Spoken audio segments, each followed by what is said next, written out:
بسم اللہ الرحمن الرحیم۔ گفتگو یہ چل رہی تھی کہ حضور علیہ السلام کے ارشاد لا تبیعوا الطعام بالطعام سے ہم نے قلیل کو خاص کیا، سمجھ میں آ گئی بات؟ اور اسی طریقے سے زکوٰۃ کے باب میں عین شاد ہی نہیں، بعض میں آ گئی عین کے بجائے اس عین کا جو عوض اور بدل ہے، بات سمجھیں، اس کی ادا کا جو جائز ہونا ہے، یہ نص سے ثابت ہے، قیاس اور رائے سے ثابت نہیں۔ یہ جو ہے رائے کے ذریعے حکم نص کو باطل نہیں کرنا ہے، سمجھ رہے ہیں؟ فرماتے ہیں وَهُوَ نَظِيرٌ، یہ جواز الابدال فی باب الزکوٰۃ ثبت بالنص لا بالتعلیل لا بالرائے، اس کی نظیر وہ ہے جو ہم نے یہ کہا ان الواجب ازالۃ النجاسہ والماء آلۃ صالحۃ للازالہ۔ کیا مطلب؟ یعنی نص سے یہ ثابت ہے کہ پانی سے نجاست کو زائل کرنا کیا ہے؟ واجب ہے۔ نص سے کیا ثابت ہے؟ پانی سے نجاست کو زائل کرنا واجب ہے۔ حضور علیہ السلام نے ام المومنین عائشہ صدیقہ سے فرمایا ثم اغسلیہ بالماء، پھر تم پانی سے اس کو دھل ڈالو۔ اب جب نص سے ازالہ نجاست پانی کے ذریعے واجب ہے، اور اے حنفیہ تم یہ کہتے ہو کہ پانی ہی نہیں بلکہ بکل مائع مزیل، ہر ایسی سیال چیز جو نجاست کو زائل کرنے کی صلاحیت رکھے، اگر اس کے ذریعے ازالہ نجاست ہو جائے تو اب وہ نجس شے کیا ہو جائے گی؟ پاک ہو جائے گی۔ تو اب تم نے یہ تعلیل جو کی ہے نص کے مقابل میں اپنی رائے کے ذریعے کیا ہے، تو گویا حکم نص کا ابطال کس سے لازم آ رہا ہے؟ رائے کے ذریعے۔ یہ اصل میں اس کا، یہ امام شافعی رحمہ اللہ کا کیا ہے؟ اعتراض ہے۔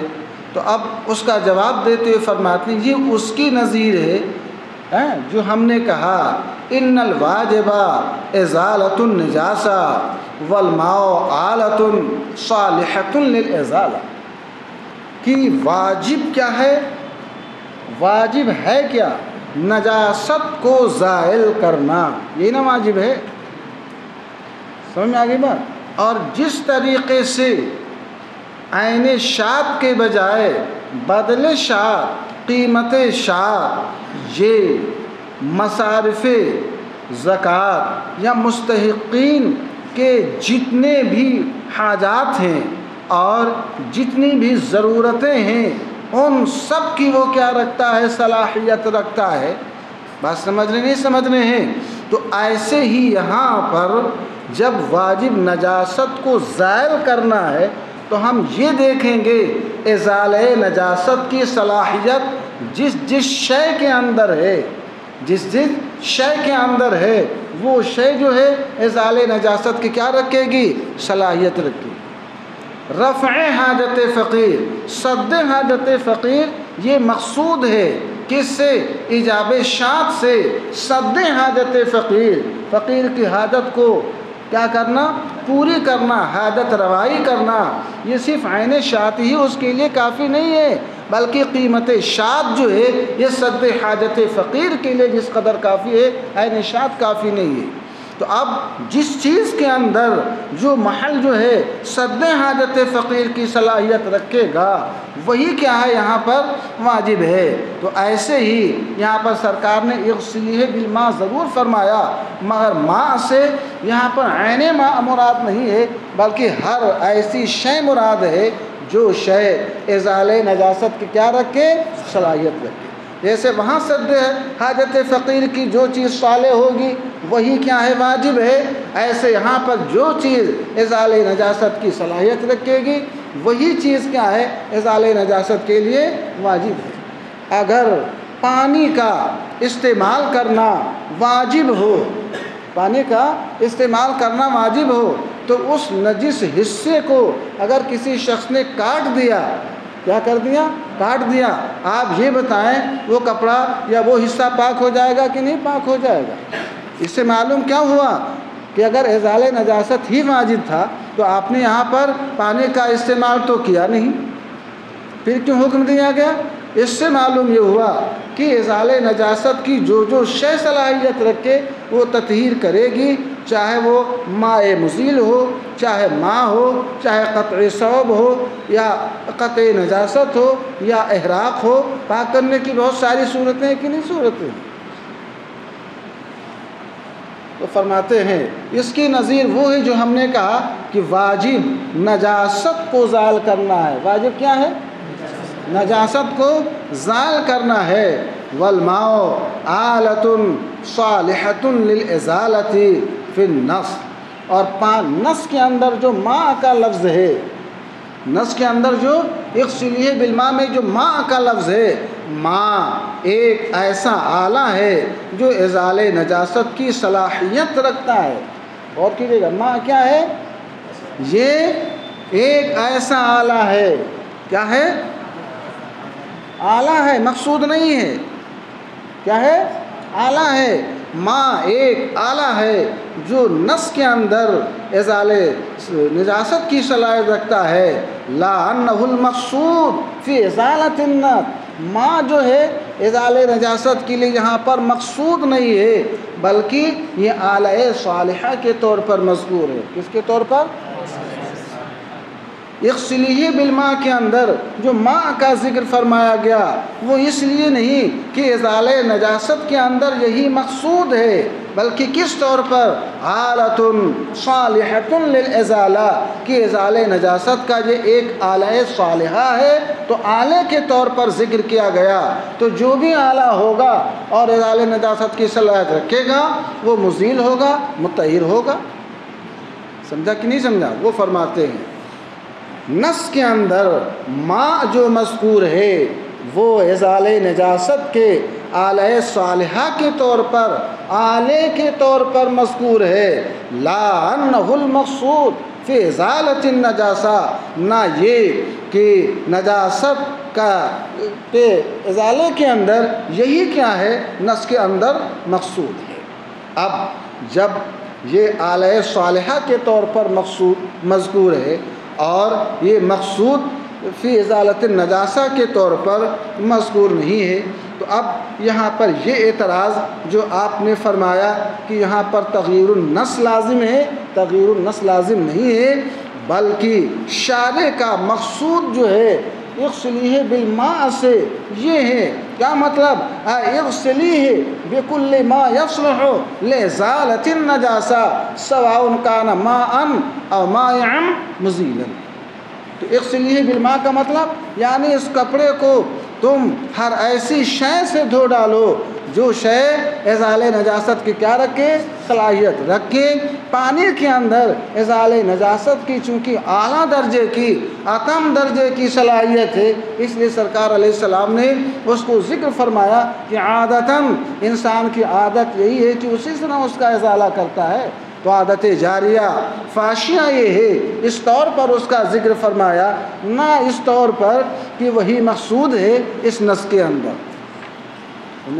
اگر یہی مقصود ہوتا تو آپ یہ کہہ سکتے تھے کہ تغییر النص یہاں پر لازم آ رہا ہے، بلکہ فرماتے کیا ہے یہ آلہ صالحہ کے طور پر کیا ہے مذکور ہے۔ تو جن جن آلوں کے اندر یہ صلاحیت پائی جائے گی وہ حکم وہاں پر پایا جائے گا۔ سمجھ آ گئی بات؟ اب ایک سوال یہ پیدا ہوتا ہے کہ جب جو ہے آلہ صالحہ ہی تو سرکار کو یہاں پر ماں کہنے کی ضرورت نہ تھی۔ بات سمجھا گی؟ فرماتے ہیں شارع امت صلی اللہ تعالی علیہ وسلم کی نظر بڑی دقیق تھی۔ آپ وہ اصول کی تاسیس کے لیے تشریف لائے تھے، آپ نے ایک اصل کو ذکر فرمایا، آپ نے پانی کے ذریعے جو تعبیر فرمایا انما عبر بالماء، اغسلیہ بالماء میں ماء کے ذریعے جو تعبیر کی گئی لیعلل من اوصافہ، تاکہ پانی کے جو اوصاف ہیں ان کی تعلیل کی جائے اور پھر اس حکم کا تادیہ ان ساری چیزوں کے اندر کر دیا جائے جن کے اندر یہ اوصاف کے کیا ہیں پائے جاتے ہیں۔ پانی کے جو اوصاف ہیں وہ جس شے کے اندر پائے جائیں گے ان ساری چیزوں کے اندر اس حکم ازالہ کا، حکم تطہیر کا تعدیہ کیا جائے گا کہ نہیں کیا جائے گا؟ تو فرماتے ہیں ماء کے ذریعے جو تعبیر فرمایا گیا وہ اس لیے تاکہ اس کے اوصاف کی علت بیان کی جائے، اور حکم شرعی اب جہاں جہاں یہ اوصاف پائے جائیں وہاں پر کیا ہو، یہ متعدی ہو جائے۔ یہ ایسے ہی ہے جیسے زکوٰۃ کے اندر ابھی میں نے عرض کیا تھا، مقصود وہاں ایجاب عین شات نہیں ہے، بلکہ مقصود وہاں پر دفع حاجت فقیر ہے، اور شات ایک ایسا آلہ ہے جو صلاحیت رکھتا ہے۔ کس کی؟ کیا رکھتا ہے؟ صلاحیت رکھتا ہے۔ تو اب یہاں پر پانی کا جو استعمال ہے بعینہ ہی واجب نہیں، اس کی دلیل میں نے پہلے عرض کیا تھا کہ کسی شخص نے ناپاک کپڑے کو پھینک دیا، یا یہ کہ اس کو آگ میں ڈال دیا، یا موضع نجاست کو بھی عرض کیا تھا کاٹ دیا، تو اب اس کی نجاست کا حکم کیا ہو جاتا ہے؟ ساقط ہو جاتا ہے کہ نہیں ساقط ہو جاتا ہے؟ سمجھ گئے کہ نہیں سمجھ گئے؟ اگر پانی ہی کا استعمال واجب ہوتا بعینہ تو سقوط نجاست کا حکم ان صورتوں میں نہ دیا جاتا جن صورتوں کے اندر پانی کے استعمال کے بغیر یہاں طہارت کا حکم ہے۔ آپ بھی مانتے ہو کہ موضع نجاست کو کاٹ دیا تو کیا ہو گیا؟ پاک ہو گیا۔ ملا حسن جو جتنی دیر میں پڑھاتے ہیں نا وہ کئی صفحہ ہو جاتا ہے، اس میں جو ایک سطر میں بہت وقت لگتا ہے، متن سے بھی گاڑھا ہے۔ والواجب تعظیم اللہ تعالی بکل جزء من البدن والتکبیر حالۃ صالحۃ لجعل فعل اللسان تعظیما۔ ایک دوسرا اعتراض ہے، سب ایک اعتراض ہے پھر اس کا جواب ہے، اور اس میں نہ اعتراض کا پتہ چلتا ہے نہ جواب کا پتہ چلتا ہے۔ سمجھا جی بات؟ جہاں وہ تحریر سمبٹ نہیں ہے فَإِن قُلْتَ یا فَإِن قِيلَ تو اقول یا قل، تو اس طور پر یہ نہیں ہے۔ دوسرا اعتراض یہاں پر یہ پیدا ہوتا ہے کہ قرآن پاک میں وَرَبَّكَ فَكَبِّرْ فرمایا گیا۔ کیا فرمایا گیا؟ سورہ مدثر کی آیت ہے نا۔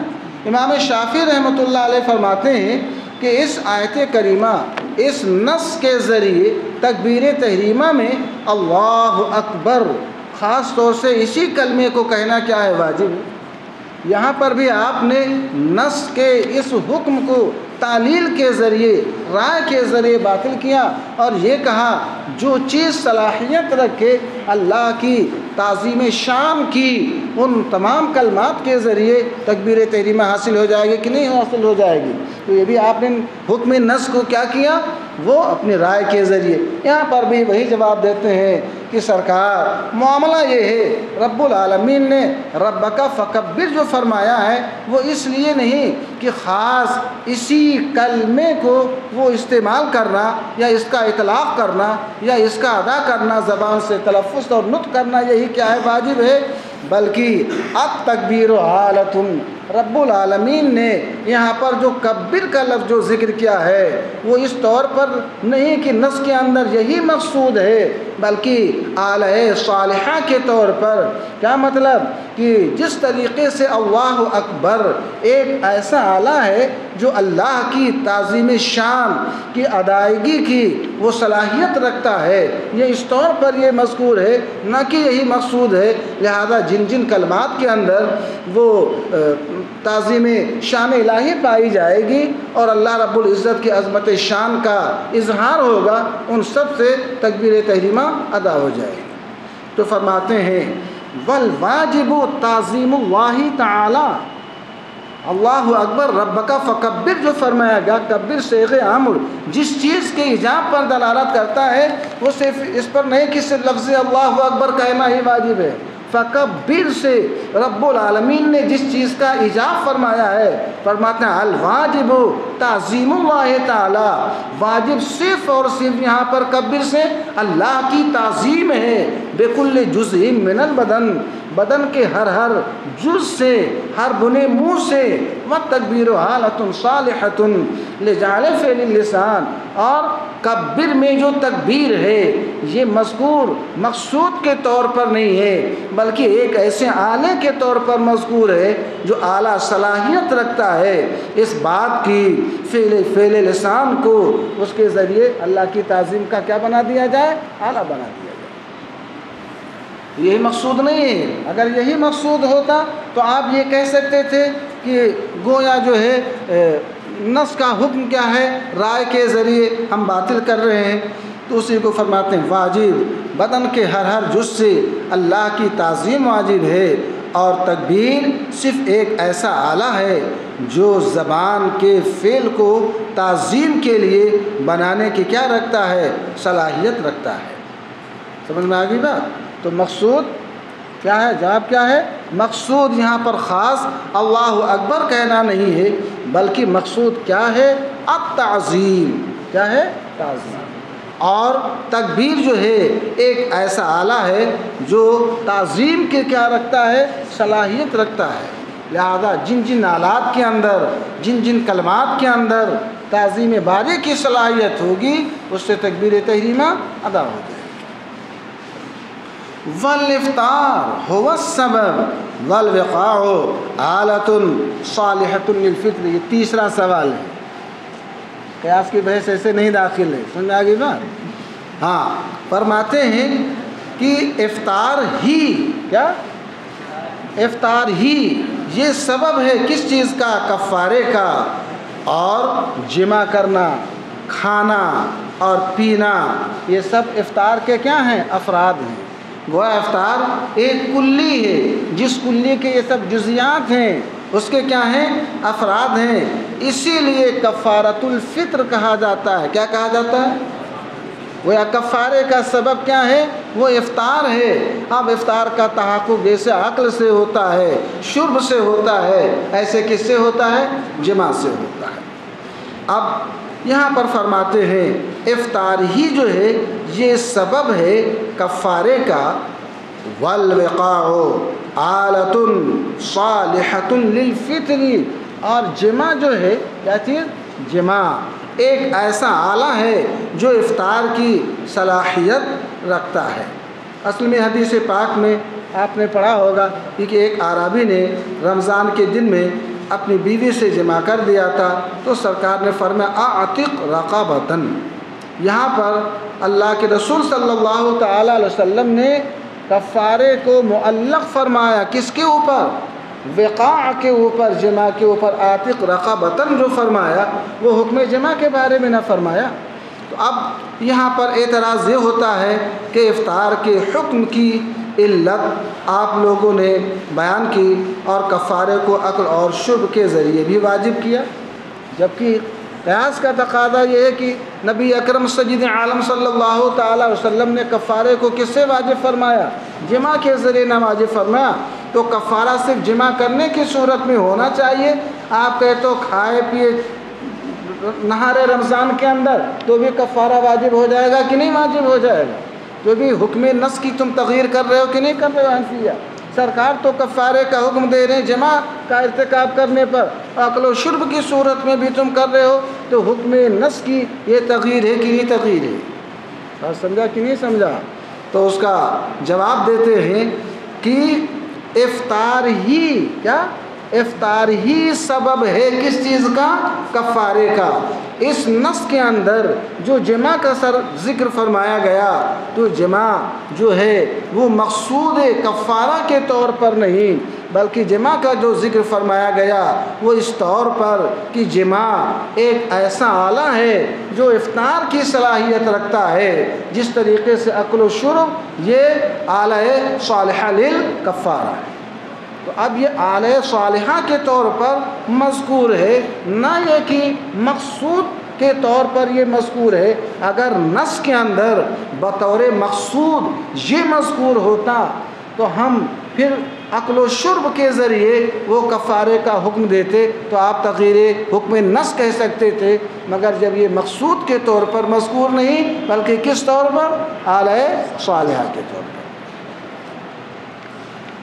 بات سمجھ آ گئی؟ تو اب سب کا جواب وہی ہے جو متن میں ذکر کیا کہ افطار ہی کفارے کا کیا ہے؟ سبب ہے۔ اور یہ جو دیکھتے ہو جمع ہے، عقل ہے، شرب ہے، یہ افطار کے سب کیا ہیں؟ افراد ہیں، اس کی جزیات ہیں۔ ہاں، یہی وجہ ہے کہ کفارے کی اضافت وہ جمع کی طرف نہیں بولتے ہیں یہ جمع کا کفارہ ہے، عقل کا کفارہ ہے، شب کا، یہ کیا بولتے ہیں روزہ توڑنے کا نہ کفارہ بولا جاتا ہے، روزہ توڑنے کا کفارہ بولا جاتا ہے۔ روزہ جیسے جمع سے ٹوٹتا ہے ایسے ہی عقل و شرب سے بھی ٹوٹتا ہے کہ نہیں ٹوٹتا ہے؟ بات سمجھ آ گئی؟ وبعد التعلیل، دیکھ رہے ہیں بعد التعلیل تبقى الصلاحیۃ علی ما کان قبلہ، ہم نے یہ جو تعلیل کی کہ وہاں پر جو فی خمس من الابل شاتن فرمایا یا وہاں پر کبر فرمایا یا یہاں پر جو کفارہ جمع کے اس سے متعلق فرمایا تو وہاں پر جو شات مذکور ہے یا کبر مذکور ہے یا یہاں پر جو جمع کا ذکر ہے یہ مقصود نص کے طور پر نہیں بلکہ کس طور پر آلہ صالحہ کے طور پر کہ یہ چیز کیا ہے صلاحیت رکھتی ہے جعل فعل لسان تعظیماً کی، یہ صلاحیت رکھتی ہے ازال نجاست کی، یہ صلاحیت رکھتی ہے سد حاجت فقیر کی۔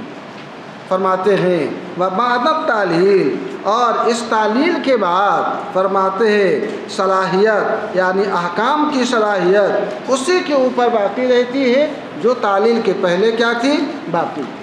تو اس سے بات ثابت ہوئی کہ یہاں پر تعلیل کی وجہ سے نص کے حکم کے اندر کچھ بھی تغیر نہ ہوا، اس لیے کہ شارع کا مقصود یہاں پر کبر فرمانا نہیں، شارع کا مقصود یہاں ایجاب عین شات نہیں، شارع کا مقصود یہاں پر کبر فرمانا نہیں، شارع کا مقصود یہاں پر وہ جمع فرمانا نہیں، بلکہ شارع کا مقصود یہ ہے کہ یہ چیزیں یہ چیز صلاحیت رکھتی ہے سد حاجت فقیر کی، یہ صلاحیت رکھتی ہے ازال نجاست کی، یہ صلاحیت رکھتی ہے اللہ رب العزت کی تعظیم کے بجا لانے کی، یہ صلاحیت رکھتی ہے روزے کو توڑنے کی۔ تو جن جن چیزوں کے اندر یہ صلاحیتیں ہوں گی اسی حکم کا دورہ وہاں پر ہوگا۔ تو آپ تعلیل کے بعد صلاحیت ان چیزوں کی اسی پر باقی رہتی ہے ما کان قبلہ جو قبل تعلیل تھی۔